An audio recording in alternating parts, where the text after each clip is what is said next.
Hey there, Ventures. Happy Monday. Crystal. I said happy fun day Monday. I wouldn't just say happy Monday. You came in pretty dry there, Joe. Yeah, but that's because I don't have the glasses like you do. And honestly, I can't even see out of these. That's why I have to keep doing this. These are terribly made glasses. If you see these, don't buy them. I don't know. You're going to have fun with those all day long today. All right. We are recording a live episode of the Stacking Venture Show. This is our guest who you can see his name, but we will introduce him in just a moment after we get the show rolling. So, Crystal, you want us to roll right into it? Let's do it. All right. Here we go. Hold on. Oh, I do have to just make sure that if people have comments, if you've got comments, put them in the chat and we will try to include you in today's show. All right. Here we go. Three, two, three, two, one. Crystal, do you love hiking? Of course, I love hiking. You just got back from hiking, didn't you? We're going to hear about that soon. Yes, in one of our national parks. It was my first time in Tucson, and I was at the Saguaro National Park. Oh, Everyone says it wrong. I Yeah, like how now you're a pro. I You've am. been there one time and now you know Yes. the correct pronunciation. I'm a pro on enunciating. It's not Sagaro, it's Saguaro because that's what it looks like. But it does look like Sugaru. Yes. How about hiking in Spain? Would that be good? Ooh, yes, that would tickle my fancy. on a and on a pilgrimage. Well, Crystal, from beautiful countryside to old churches and meeting new friends. Today we hear about the Camino de Santiago, called the Way, with our guest, my friend, the man behind Interview Valet, Tom Schwab. Ooh, I'm excited to hear about it. And at the end of this episode and every episode, you'll hear our Gear of the Week pick. So if you're looking for best in class gear that's worth the price, head to our Amazon page at stackingadventures.com/gear of the day. You'll help the show and help yourself adventure better and for less money. And the music goes up, the music comes back down. Hey, everybody, welcome back to the Stacking Adventures podcast. We head around the world. Every traveler has a story. You have a story. So come join us to tell your story. But today we have an adventurer who, Crystal, went to Spain.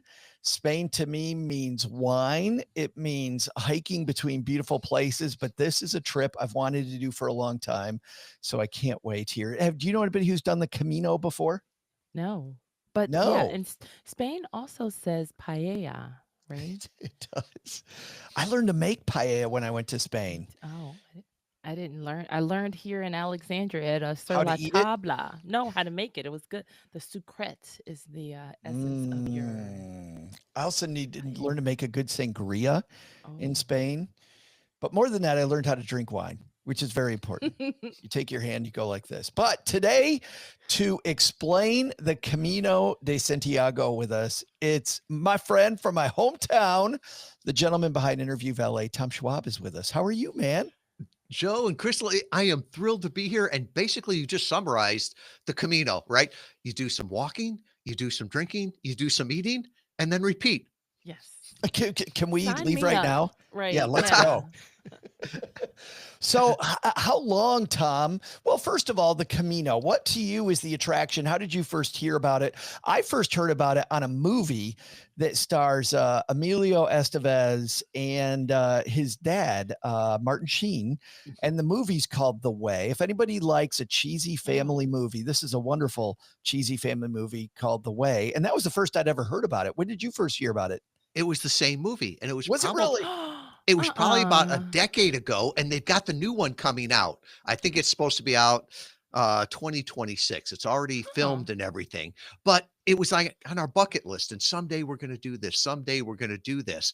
And we finally pulled the trigger on it. We're so happy. Now it's like we're going to do it again because people will say the Camino, but there's different ones. Mm. It's a pilgrimage back from the Middle Ages, and you basically hike to Santiago, where St. Andrew is supposedly buried. And there's all these different paths. So you can go through Portugal, you can go through Spain, all these different ones. And we took what's called the French route.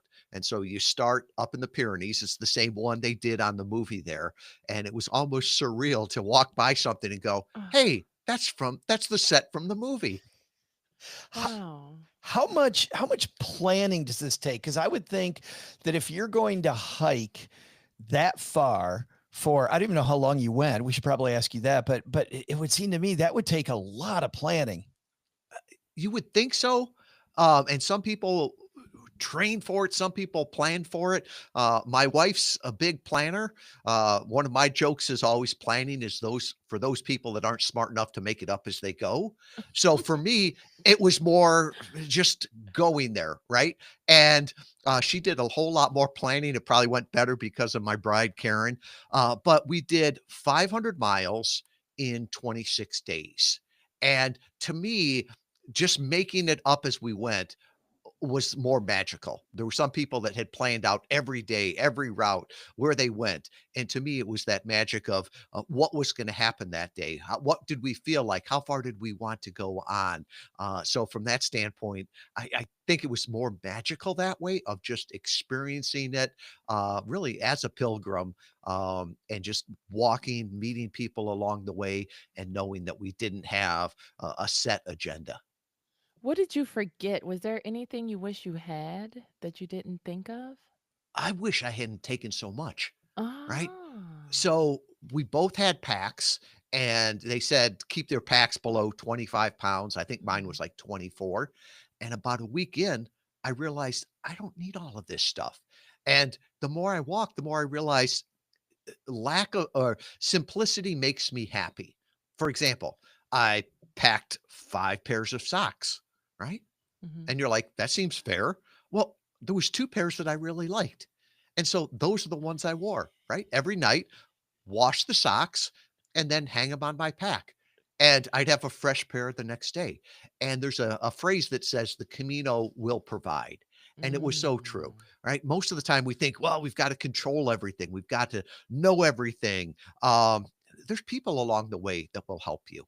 And so if you needed something, it always seemed that the right person at the right time would come up and they didn't even have to speak your own language, but you could communicate just the same.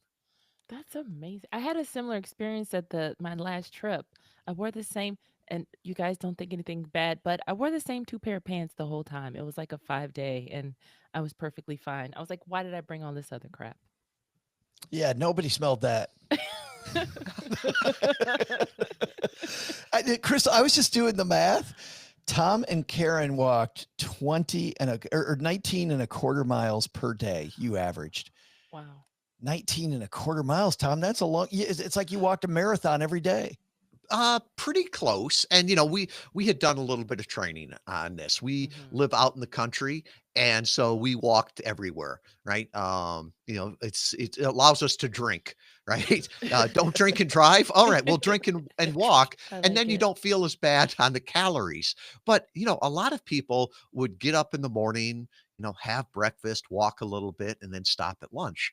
For us, it's Mhm. like, well, we don't want to just stop at 1 o'clock, right? Let's keep going. So we would walk a little bit, then have breakfast, and then we'd walk a little bit, and then have lunch, and then we'd walk a little bit and stop for a beer or wine, and then we'd walk a little bit more and go to wherever we could find a hotel. They call them Mhm. albergues. It's like a almost like a hostel, and they Ah. have dinner there. And for the better part of $20 a night, right? You can Mhm. sleep there, you can have dinner there, you can have showers, places to wash your clothes and everything. And so it was just seemed normal. I can't say there was any day where it's like, when is this going to be over? No, we'd get there, take a shower, have some dinner, and keep talking with people. It was really magical. You didn't plan which of the hostels you were going to stay at ahead of time. Most of the time that morning, we would think, how far do we want to go? Mhm. And it's amazing now with the internet, right? So we could pull it up in booking.com, we could get a reservation, but we could also cancel the reservation along the way. But there were certain people that before they even left the states, they knew every place they were going to Yeah. be. And if there was a place that we really, really liked, maybe that next morning we wouldn't get up and get going as quickly. Mhm. And so it gave us a lot of flexibility there. And it sounds remote, but Joe, the cell phone service along the Camino was better than it is here in West Michigan. You know? Wow, that says a So in the lot. morning, I could check my email, check in with the team and everything. There was a lot of times at lunch, we would stop and call the grandkids as they were getting ready for school. They're Mhm. 8 and 10. They never understood the time change and everything. But it was one of these things where we always thought, oh, we could never do this. And then looking back on it, it's like, why didn't we do that? Right? The cost of it for the entire month, I think we spent $3,000 excluding airfare, right? Wow. And we came back and we stayed a Hampton Inn, and I think it was $100. And I told my wife, "This is the most expensive hotel we have stayed in in the last month," because it was very affordable. Both the food, the drink, the housing. There was really, if we would have been renting out our house, we would have made money.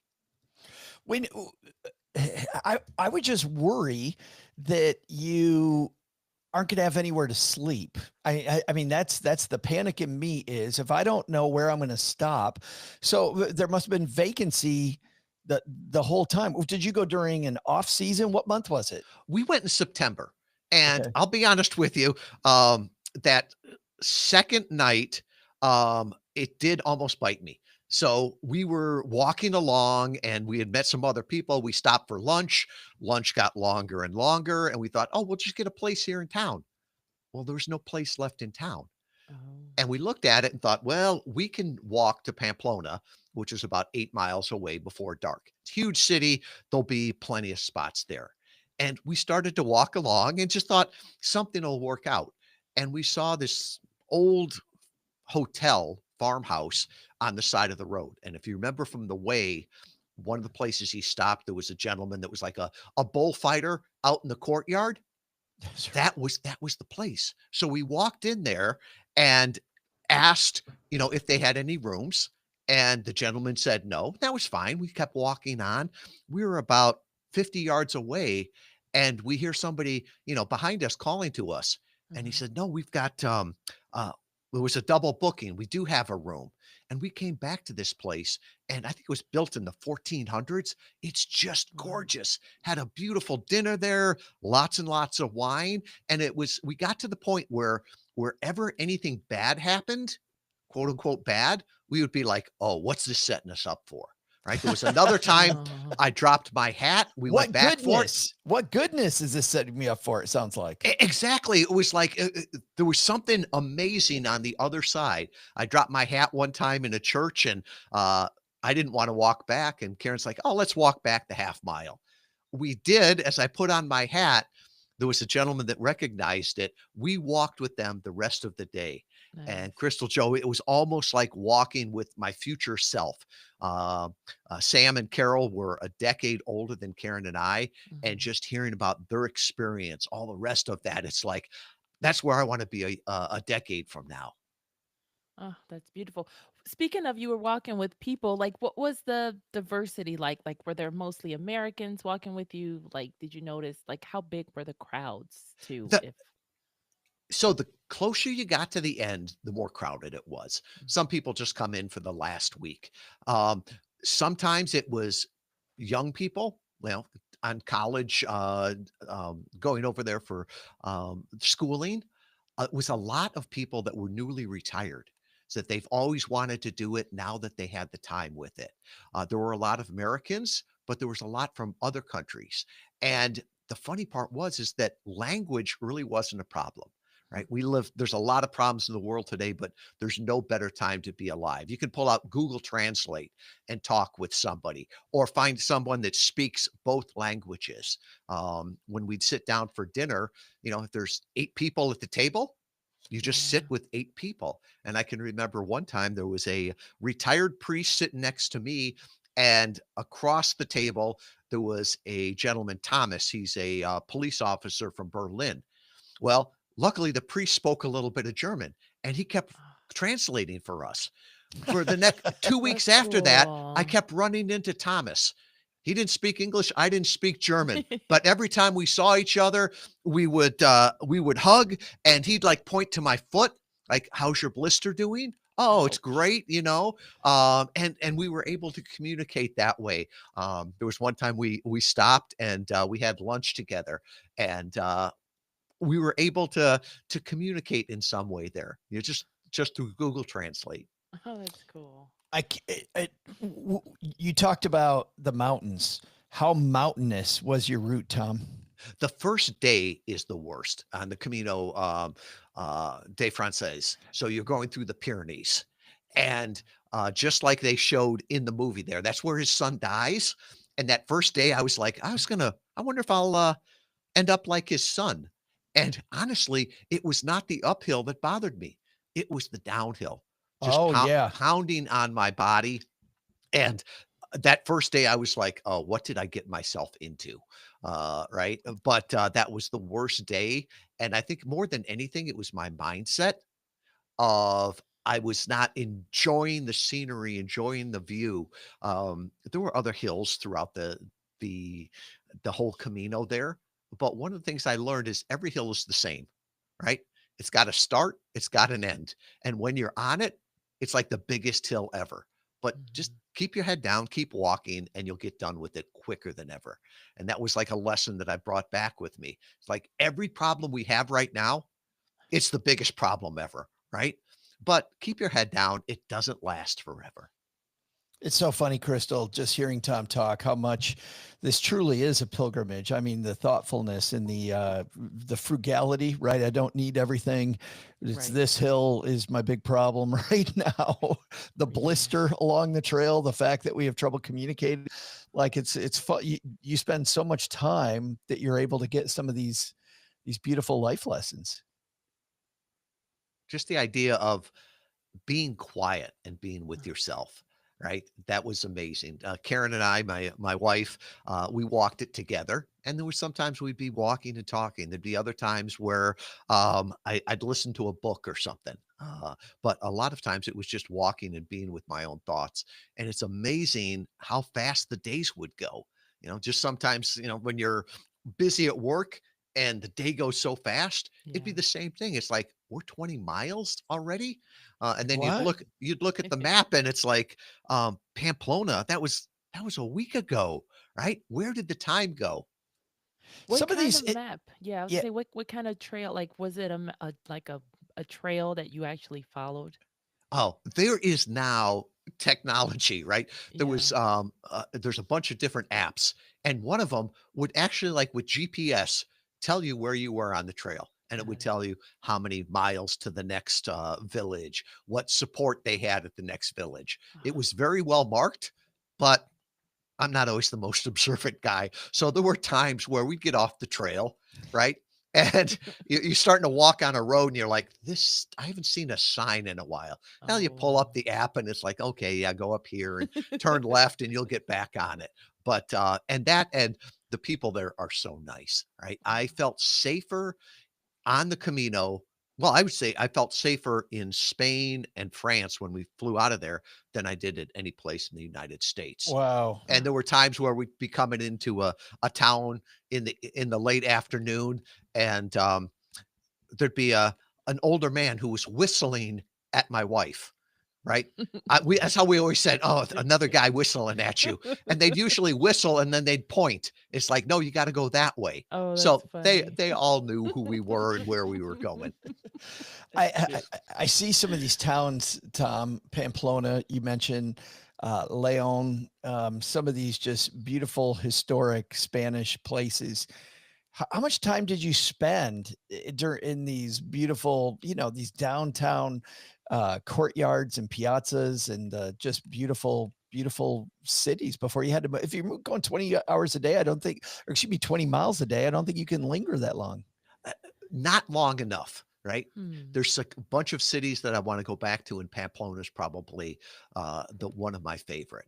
So we got in there probably at, I don't know, it was probably about 3:30 because all the kids were coming out of school. They were out in the parks with their parents playing. Then we checked into the albergue, took a shower, and then we walked down to the plaza and had dinner. and just saw all the people there. And it was, that was one of the best memories. There's a plaza in Pamplona, and I saw where the Bulls ran. They were not running while we were there, thankfully. Phew. Um, but there was like traditional folk music, and there was old people, young people, and they were all dancing. And they were inviting us to come along. It was one of the most family friendly places. And like I said, I felt safer in Spain and Europe than I did in Kalamazoo. Hmm. It's so funny, and Kalamazoo is an incredibly safe place. I mean, Yes. just a wonderful community. Crystal, it's funny. Cheryl and I, as of a week ago, decided that in the fall of 2026, we're going to go back to Italy. And the thing I want to do when I'm in these cities that I went to last time is spend more time in these big town squares. Just to your point, Tom, Yeah. it feels like all the families are out there at night and people are just having so much fun, and you could just feel the community. Even in a big city like Rome, I could feel the community. I want to get into some of the, I know you said you didn't plan much, but I do want to talk about the planning. Like, where do you fly into? How did you get there from Kalamazoo? Like, what was the journey there and back like? What are some of the other things that you maybe packed but didn't need to? We're going to get into all that in the second half with Tom, but at the halfway point of every show, there's the music coming up. We dive into, you and I are gear of the day, but I was too lazy to do gear of the day. You were too lazy to do gear of the day. So we're going to make our I did guest it do it. last time. It was not my turn. Don't try to turn that on me. Okay. I'm too lazy to do gear of the day. Thank you. It's all me. The gear of the day, we announce at the end of the show, but we have a pit stop at the halfway point where Tom is going to give us a couple clues about what the gear of the day that he took with him on the Camino de Santiago was. And we do a hint because often on our road trip, you're halfway there and you're like, how long till we get there? Are we there yet? So we're not there yet. We're only halfway. But Tom, what's a hint at our gear of the day? It's something that I should have learned as a sailor. And Oh. now this old sailor here, he's got it in his backpack with his computer. I don't leave home without it. And it's not the American Express. He's got something. That's All not right. accepted everywhere either. Anyway. We're going to guess. I don't know. It's in his bag. He should have learned it as a sailor. I know. It's got to be a compass. I was thinking it was a knot. What's a knot? No, How to when you're a tie a sailor, knot? a sailing knot. No. Crystal's like, I'm Traveling afraid at not. knots?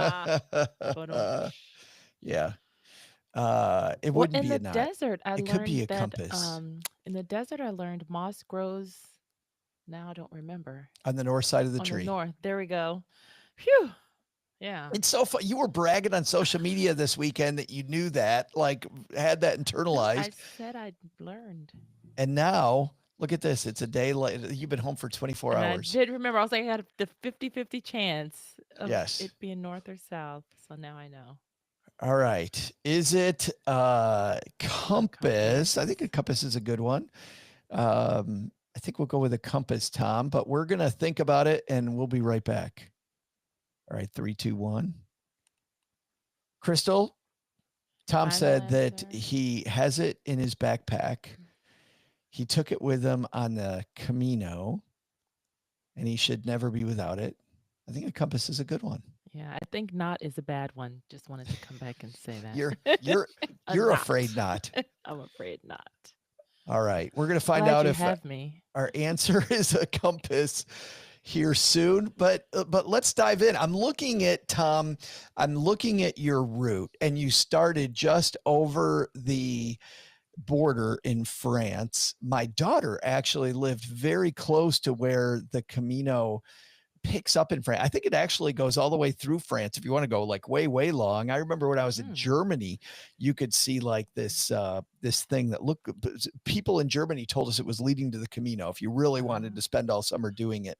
But my daughter was in Biarritz, which is not far from where you were starting. Where do you fly into if you're going to start this traditional Camino path that you were on?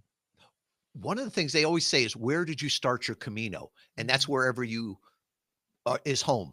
So for us, we flew out of Kalamazoo and then had a direct flight from Detroit to Paris. To And why? Paris. Why? Because we could get it with points. And it's really not that Nice. expensive if you plan ahead.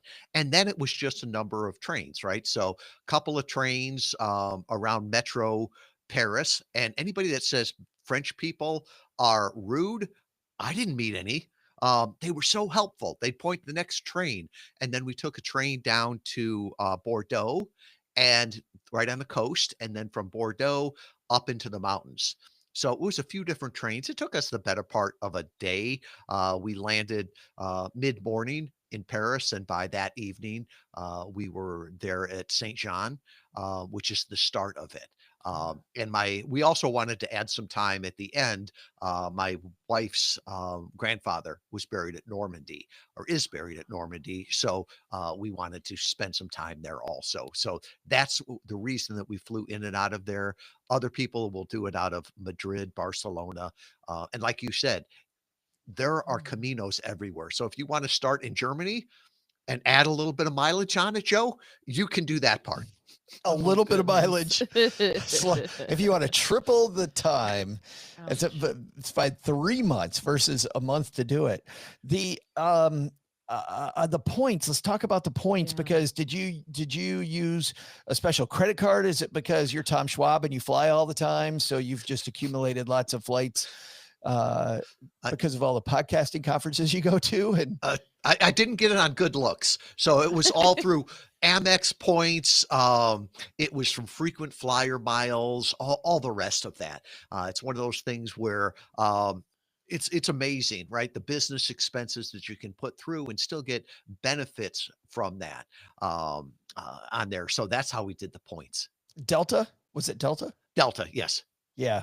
And did you spring for the business class? Because that overseas trip and spending all night in a plane in economy. Crystal loves it. I I will don't pass. mind. I We don't did the mind. we did the business and then we got upgraded to whatever the next one is Oh, what a Oh, beyond there. flex. So nice. that was so nice. He got Man. upgraded.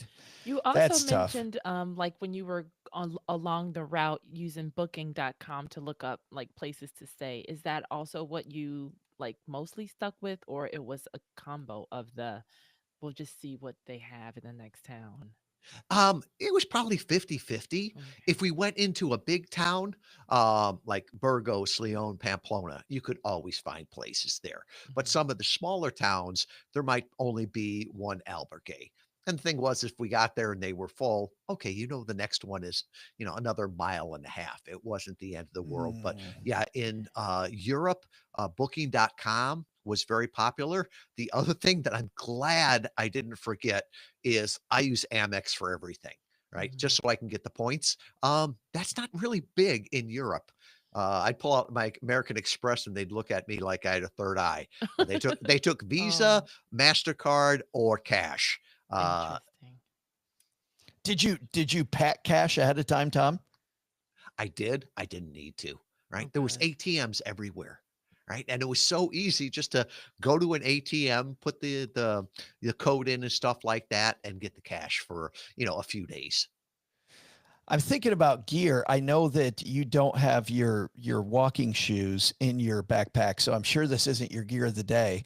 But how much time did you spend on things like shoes, hiking Yeah. pants, the having the right maybe layering so that you were able to feel comfortable along the way?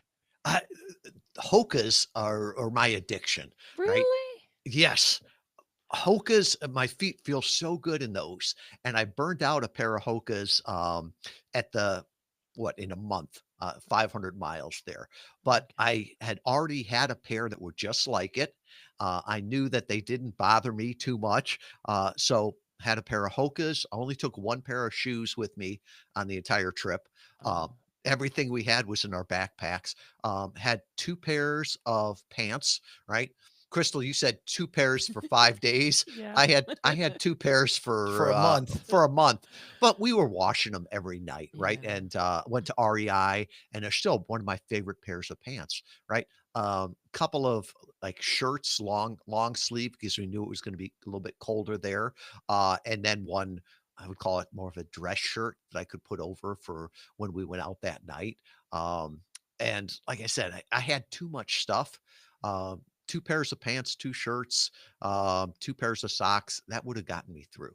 Hmm. Wow. And your pack would have been what? Half as full as it was. Probably, but that's also a good thing, right? When you say it, we figured out it cost us less than $100 a day for both of us. And Mhm. somebody asked, well, does that include souvenirs? Well, Yeah. when you have to carry everything, Oh. you admire the stuff. You might take a picture of it. You don't buy it, and it's like, yeah, I don't think I want to carry that for 300 miles. I guess that's good motivation because I'm a tchotchkes souvenirs girl, and I don't know that I would resist not picking up something from every single town. Crystal's pack weighs 150 pounds by the end. 6 pairs of shoes tied to the pack in the back. Yeah, I admire your strength to not pick up tchotchkes along the What you do way. when it rained? Put on a poncho and got wet, right? It was one of those things where the great thing is once you get wet, you can't get any wetter. And once again, the Camino provides the one time that all day long it rained, we got to a albergue and they had the radiators on. Oh, And most of the time we were there in September, they don't turn them on till like mid-October. But they were on, they were warm. We could put all of our gear out there, and the next morning it was dry and warm. But it's like there's so many things we look outside now and go, oh, it's a little bit cold, or it's a little bit windy, or it's drizzling. I'm not going out. There, it was just like, okay, you just go out in it, right? And there was a lot of people that had full rain suits and all the things with that. I guess if it was colder, we probably would have done that. But just had the ponchos and the raincoats, and that was enough. I have to imagine that you get to the church that last day. Tell us about the last day when you're finally arriving at the cathedral, because I have to think that after over 3 weeks on the trail, Tom, like this had got to be an emotional day. It is. It's sort of a letdown. I would say it's almost Karen and I met while training for running a marathon. cool. And it was similar to that, right? You know, the end is coming. You walk down this, through the town, and you can see it off in the distance. There's a hill that overlooks Santiago de Compostela, called the Hill of Hope. And you can look out there and you can see the steeple from the cathedral, right? And you're walking along, and it seems like it's taking forever. You're walking through town, and then all of a sudden you come down through this tunnel, and you turn, and it's like, hey, there it is, right? And it was almost surreal. We both cried and took pictures there and everything like that. But that wasn't our favorite church throughout the entire way. To me, it was much more touching to stop by a little one that had been there, and there was a little old lady sitting in there, giving you a card in English explaining it. There was one that we went to that they invited us up to uh to go up to the bell tower, and it was not ADA compliant, right? Talk about a narrow staircase, no handrail, but you got up there, and they invited us to ring the bell. It's like, Wow. I've never rung a church bell before. And to think that that thing had been there for probably 400 years, I'm scratching my head and going, how did you get this up here without a crane? All right. And to hit it and then just Wow. feel your whole body shake from the sound that was coming off of it. And then long after you thought it had stopped, you could still hear it a little bit, or put your fingers on it and still hear it. And so those were the magical times along the way. I think it maybe a, it's like life, right? It's not all about the finish line. It's um, enjoying the different things that come up along the way that you hadn't planned, that aren't in the tour guide.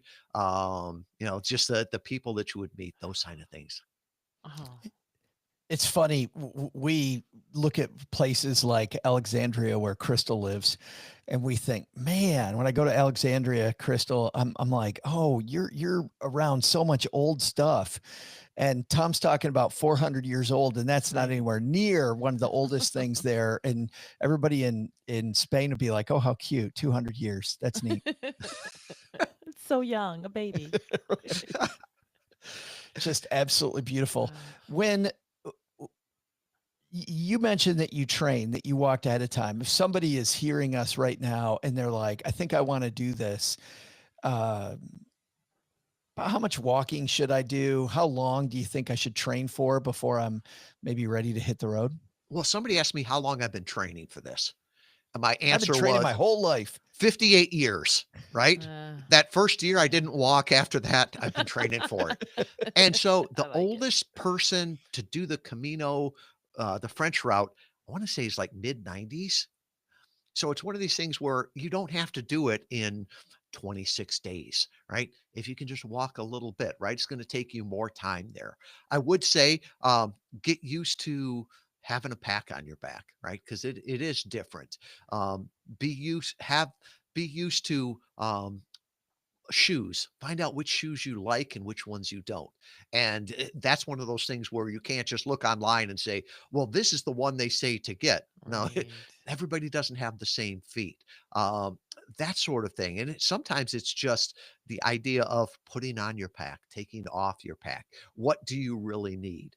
In the Navy, we used to call it fast cruises, and they seem like the stupidest things, right? Before we'd go out on cruise, we would pull up the gangway and we would play like we were at sea, right? And you could figure out really quickly, to prepare for it. So Karen and I did some different hikes, right? There Mhm. was one morning we got up first thing in the morning, and we walked to breakfast, and we carried our packs with us. We tried living out of our packs for a day, right? What Oh. did we forget? And so little things like that. And the other thing is that it's Europe, right? It's not a third world country, right? We Mhm. okay, we I sometimes think that, oh, the rest of the world isn't as developed. Whatever you need, you can get there. And people might have it in their packs and they can share it with you, or you can go by, the pharmacia and get it there. Yeah, that's fabulous. I'm I'm also wondering, you talked about language barrier earlier and Thomas and the retired priest, and what a great story. But how much Spanish did you know? You're laughing. You didn't know any Spanish. Uh, I took 4 years of Spanish in high school, and it was useless, right? I'd forgotten all of it. I Right. never had to conjugate a verb while I was out there.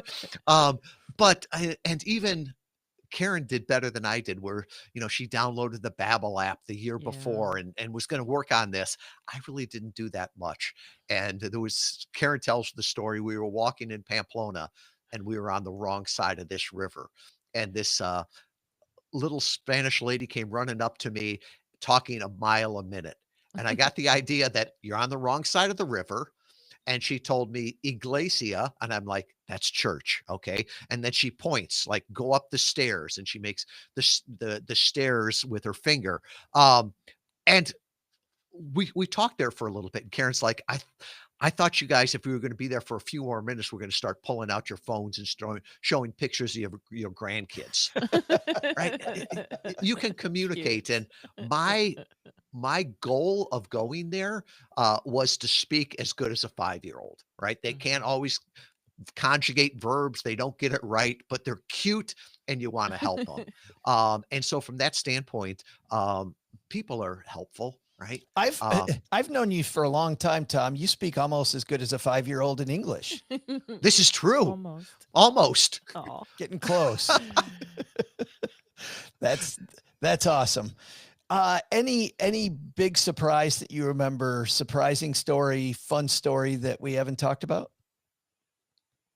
Just how much people have in common, right? Mhm. We've got more in common than we've got different, right? And there's those common things there.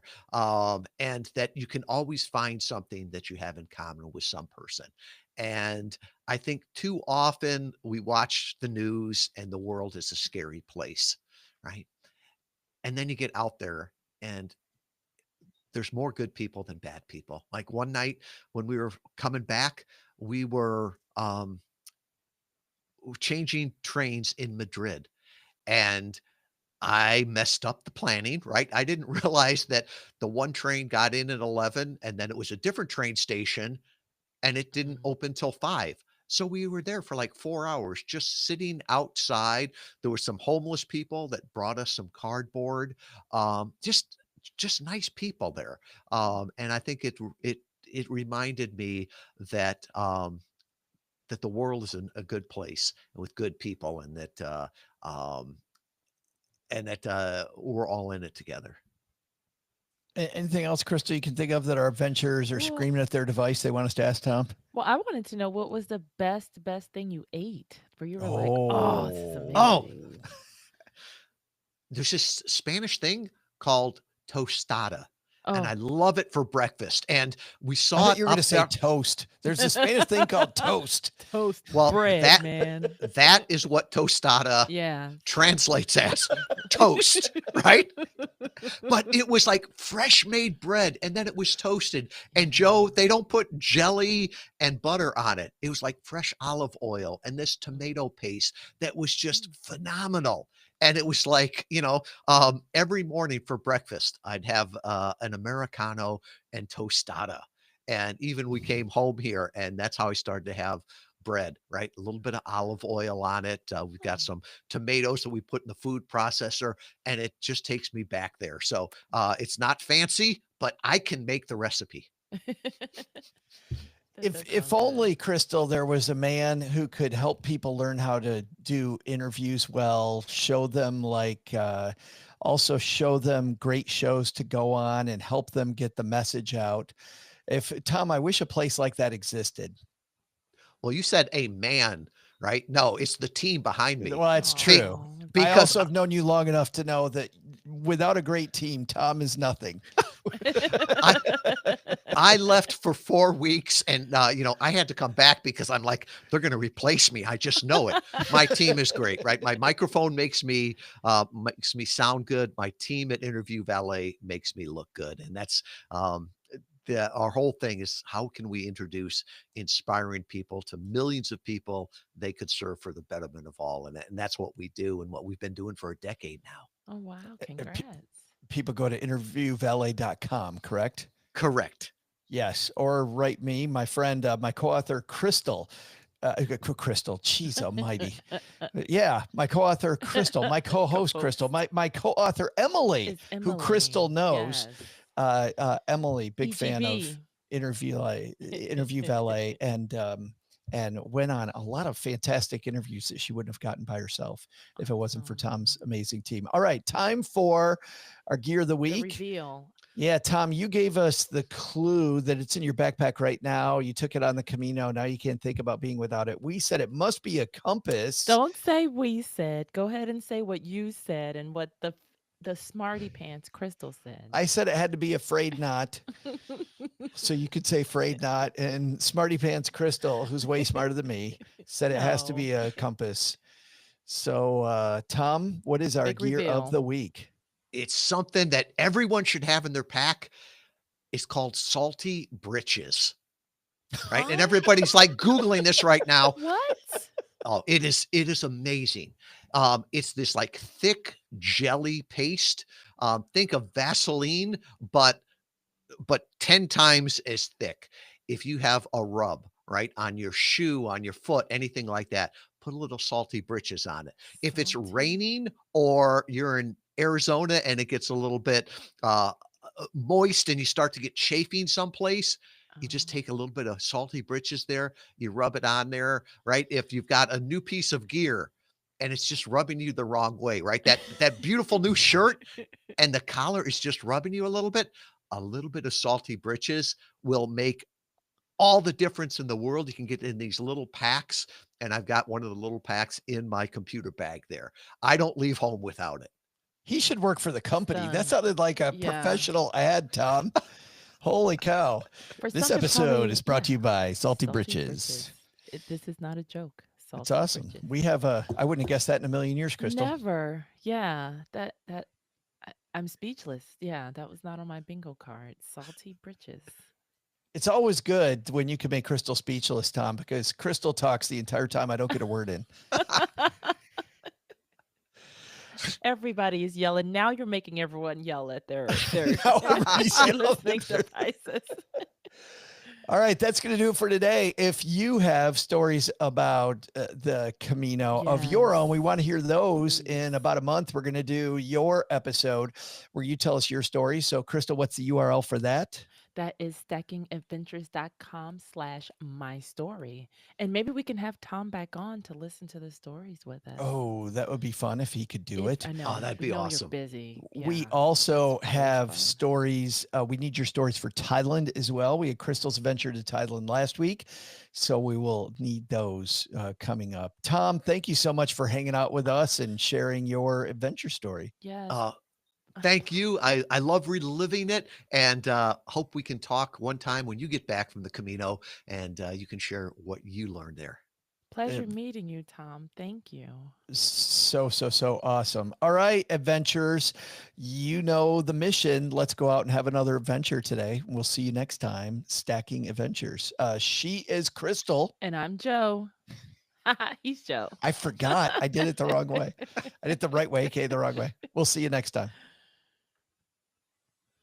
All right. You know what's funny? I didn't look at YouTube once to see I if didn't anybody see it. was. Yeah, I had it hanging out. open. There's Oh, no, good. Yeah. All I didn't right. realize with Riverside you could push to other platforms now, huh? I know it's cool. Hold on a second, Tom. We're gonna say goodbye to everybody. See you later. Yeah, it's super cool. We do Twitter